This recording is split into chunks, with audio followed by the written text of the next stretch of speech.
The Dylan and Jessy Show!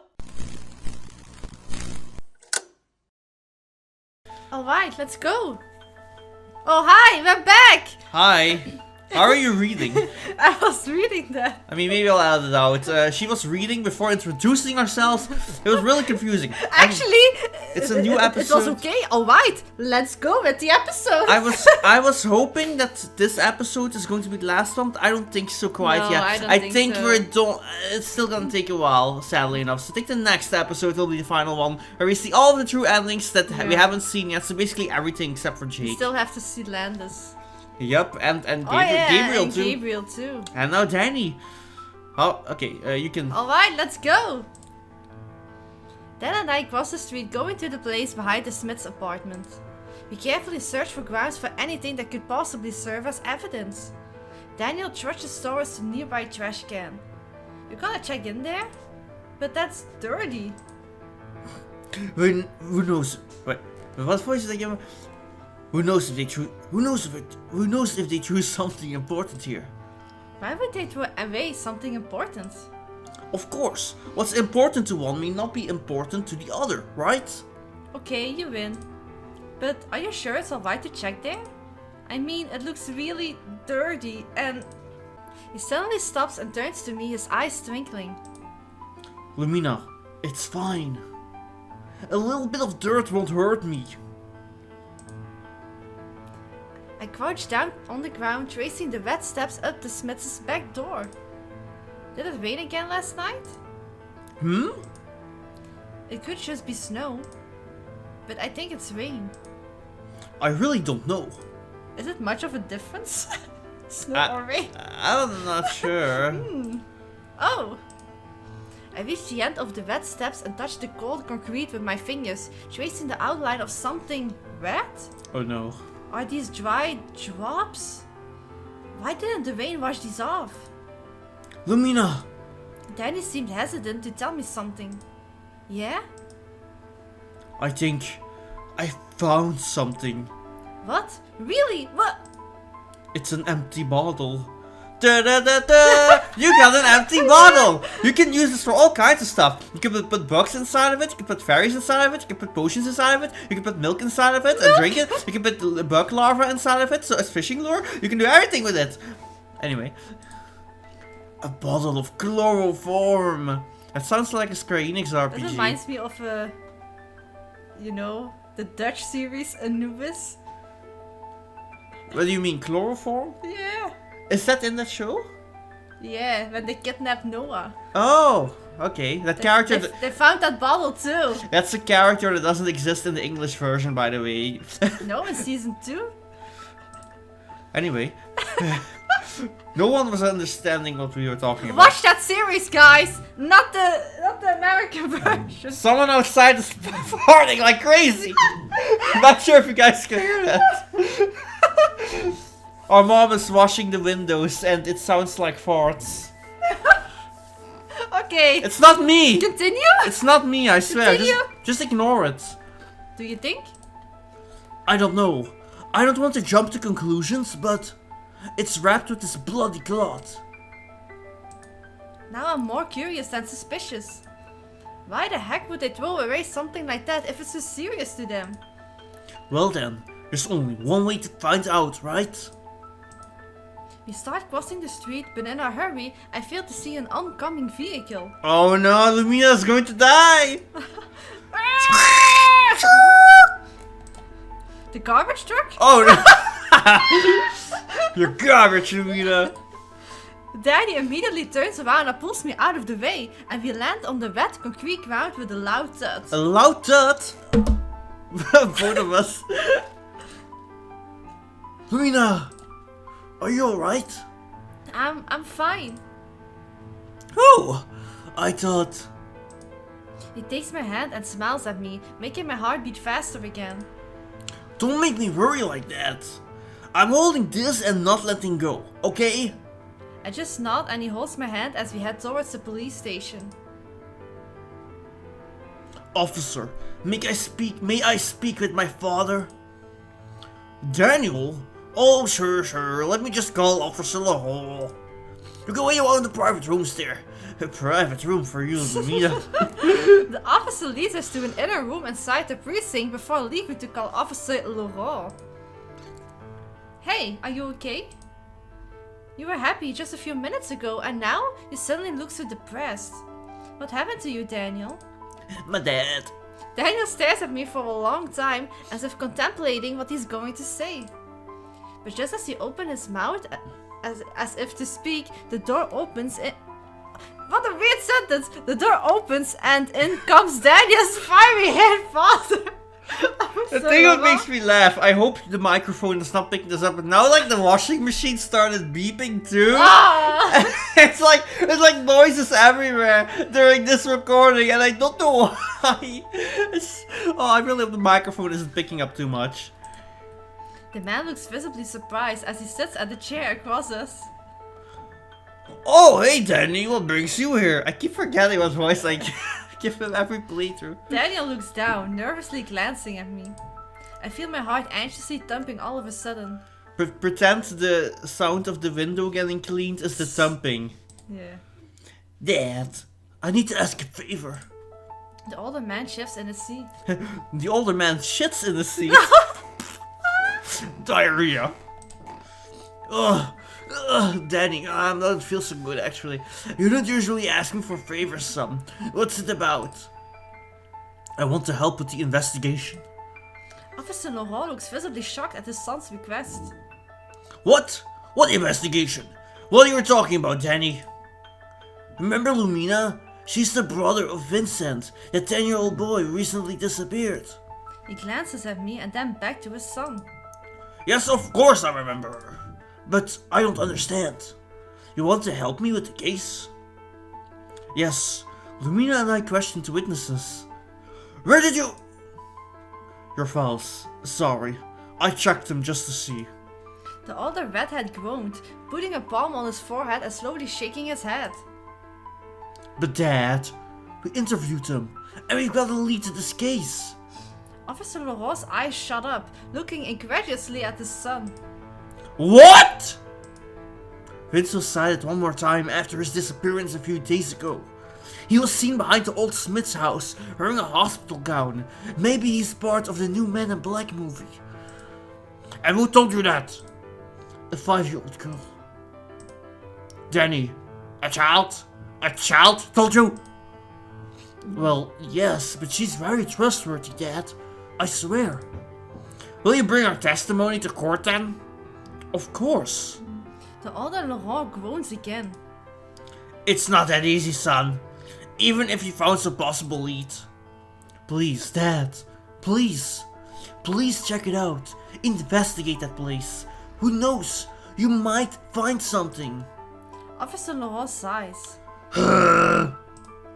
Alright. I will send a team check out the place. But you do understand, we can only check the outside, don't you? But of course, though, if you find evidence, will that be enough to secure a search warrant? Perhaps, if the evidence is strong enough. Then, is this strong enough? He takes out the empty bottle of chloroform and shows it to his father. Officer Laurent squints, his eyes widen as he reads the label on the bottle. Where did you find this? In the trash, behind the Smith's home. Truthfully, I find it hard to believe that a bottle of this could be evidence. What? For one, just because they're in possession of this doesn't mean they're up to no good. But sir, won't it point to them as suspects or something? I won't lie. Of course it can point to them. But if they were in fact using this for nefarious purposes, I find it suspicious that they will just throw it in the trash without even removing the label. That would be awfully neglectful of them, wouldn't it? Well, this is a 68-year-old woman, so... That's exactly what your son said to me, sir. I see the corners of Officer Laurent's mouth rise a little. Is it now? Then, what if it was wrapped with this? He takes out the cloth he found in the trash. A rack? Anyone can have a rack, son. It doesn't mean any... Then he spreads the old cloth, revealing several drops of blood littering the dirty rag. Officer Laurent's eyes widen, his jaw dropping. Sound effect of his jaw hitting the desk or the floor or something. He gets up with a start, pointing at the cloth. Pointing! It was wrapped in that? What? Why would there be blood? Dad. That's why we're asking for your help. We don't know if this is connected to the case or not. But if it is, it could be a piece of evidence, right? Now answer me. If you were a suspect, why would you throw that away in the trash where anyone could see it? If I may, sir. Yes? I think... Oh. I think it's the first one, but I'm just gonna look just in case, because they knew someone would take it away. Alright, because they knew someone would take it away, according to the guide. Officer Laurent looks at me incredulously. Who would take it away? The garbage truck? Maybe they just threw it out this morning. Remember, Danny?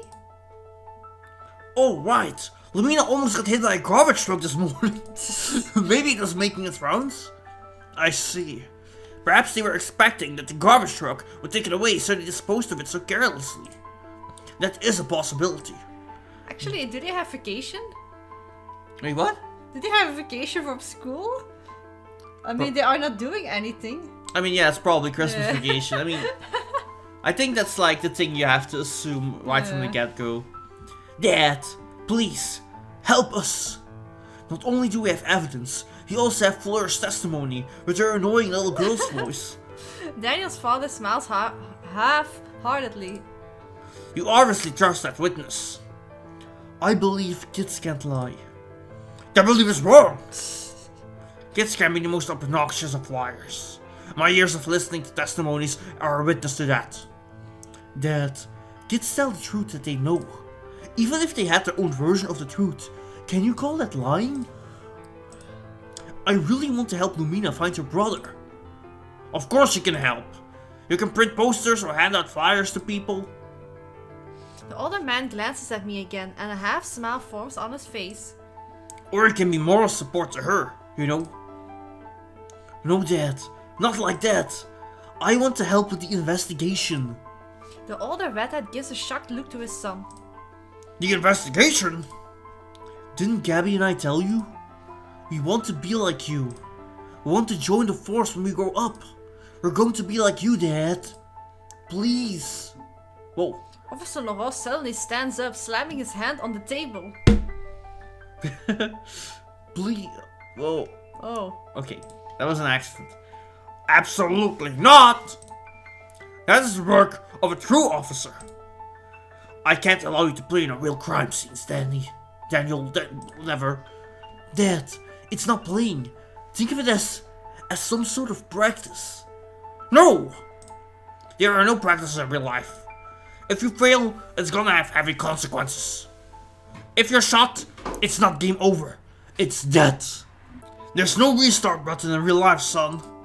What if it turns out to be a real scene of the crime? Also, I'm a gamer now. It could be dangerous, Daniel.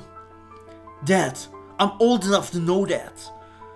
And in just a few years, I'll be joining the force too, right? Exactly. In a few years. Right now, you're not in the force yet.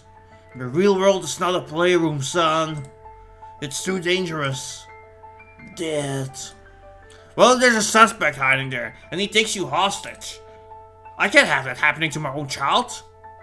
But Dad, I won't get in the way. I promise. I can handle myself. You can't, Daniel. You're not fit for those sorts of things. You can handle yourself yet. And Gabby? Can he handle himself already in this holy silent night? Son, you took Gabby to a crime scene when we were 15, Dad. You left me at home. Why? Daniel, you can't handle things the way Gabby does. Really? Then how come you let Gabby go wherever he wishes? Why is it that even though he comes home late, you never scold him? But me? Why are you so strict with me? What did I do for you to be so overprotective? It's always me, you know this? For once, Dad. Please. I want to be free. Don't you trust me? My heart aches for Daniel, but I know that his dad has a point. Actually, they both have a point. Daniel, I do trust you. It's the world I don't trust. Your brother is really good protecting himself. And as you know, he's fully capable of being responsible of his own self. Daniel, I know you are too. But I don't want you to start running when you're still just learning how to walk. But I can see you're already taking baby steps, son. And soon enough, you'll learn to be on your own too. So Gabby's a sprint runner now, huh? Officer Laurent chuckles and shakes his head. You're not worse nor better than he is. You've got your own set of skills and qualities that he doesn't have, as he's got his own that you don't have. That's the way life is, son. Daniel's father glances at me and smiles. But tell you what, you've managed to convince me somehow. And because Lumina is your friend, I'll let you join the investigation this time. Just this once. That's great! Really, Dad? Yes. We'll see if you can handle yourself in the real thing. But don't get in the way too much, okay? Sure, I have my ways. Okay, you have my permission now. I'll tell you how the initial investigation goes, and if something comes out of your lead, then I'll let you join. Thanks, Dad. You're the best. Officer Laurent smiles gently, looking extremely like his two son. No, Danny. You and your brother are. Danny turns to me, his face looking a lot brighter than I've ever seen before. I'll take you home, Lumina. Be back soon. Yes, Dad. Thank you, officer. He smiles at me. You're welcome, little miss. I'm glad that turned out well. Me too. I feel so much lighter now, to be honest. Were you hiding your feelings before? Feelings? What kind of feelings? The one about your family? Oh, my family. I think we're pretty normal. Overprotective parents, sibling rivalry, yeah, pretty normal. I can relate to the latter part. Haha, see? We don't let it define us though, nor do we let it get the best of us. I mean, my dad can be a bit too strict with me sometimes, but deep down inside, I understand him anyway. And we all know I've got no real reason to dislike Gabby. It's true that sometimes I feel envious of the freedom he gets and all the talents he has, but at the end of the day, he's still my brother, and I wouldn't trade that for anything. I'm glad to hear that. And you're right, family will always be family. Yeah. Don't worry, Lumina. You'll get your brother back soon. Just you wait, okay? Yes, I know it won't be long now that we have a lead already. Exactly. We'll find him in no time. And when we do, there's something I want to tell him. What? Secret. Secret? Yes, it's a secret to everybody. I won't tell you what it is. What? You won't speak to Vinci, you won't. What? Of course I'll speak to Vince. I just have to. No! Yes. Back. Oh my god. I was about to make the joke and he actually said it. Whoa. Private number. Oh, private number calling you. Oops. You had that. I had that last night. Yeah. For the very first time in my Why? life. Alright. Hey, we're here. Time flies when you're having fun, huh? Looking for your missing brother, wondering if he's dead or not. Fun! Oh! Oh yeah, we're here. See you tomorrow then. See you, Danny, and thanks again for today. You're welcome. Have a good night. You too, Dan. You too. Yeah, bye. They say time flies when you're having fun. Okay. But when I'm with Daniel, my whole world slows down. Except for my fast beating heart. I wake up to the blinding sun in my eyes and the loud ringing in my ears. For how long have we been filming? I need to know. I think it's almost time to end the episode. Maybe. Let's just go on Keeps for... ringing. Wanna go on for like 2 more minutes or something? Yeah, let's do that. It takes me a few seconds to realize that I'm actually hearing a ringing phone. Don't you mean a few seconds? Yeah, I thought so. Ring, ring. What time is it? Ring, ring. 7 o'clock? Ring, ring. God, why is somebody calling so early? Click. Hello? Good morning, Luna. It's me, Dan. Danny? What is it? What happened? Good news. Dad said he did some sort of investigation last night, and they found some evidence. Really? Oh my god, what does that mean? According to him, the evidence is enough to issue a search warrant, so... Oh, thank you, thank you, thank you! Come over to the station. Coming! Take care. Click. Yes. And I rushed and knocked down a vase from the table. Oops, well, you're going to tell your parents now when they come back home. Ouch! I hurriedly made my way to the police station, hair still dripping wet and tummy rumbling in hunger. I've got a rumbly tummy. I think I made that the Jackson joke last time. Exactly Never mind. the same. But I don't care anymore. My mind is filled with thoughts of my brother. Vince, I can't wait to see you. Maybe we should stop here. Yeah, alright. Next time on The Thing with Mistletoes. I hope next episode will be the last. Well, we'll make it the last. We'll make it the last one. Okay. Come on. Alright, see you guys then in the last, hopefully the last episode of this long series that took us 2 Christmases to complete. Bye. Bye.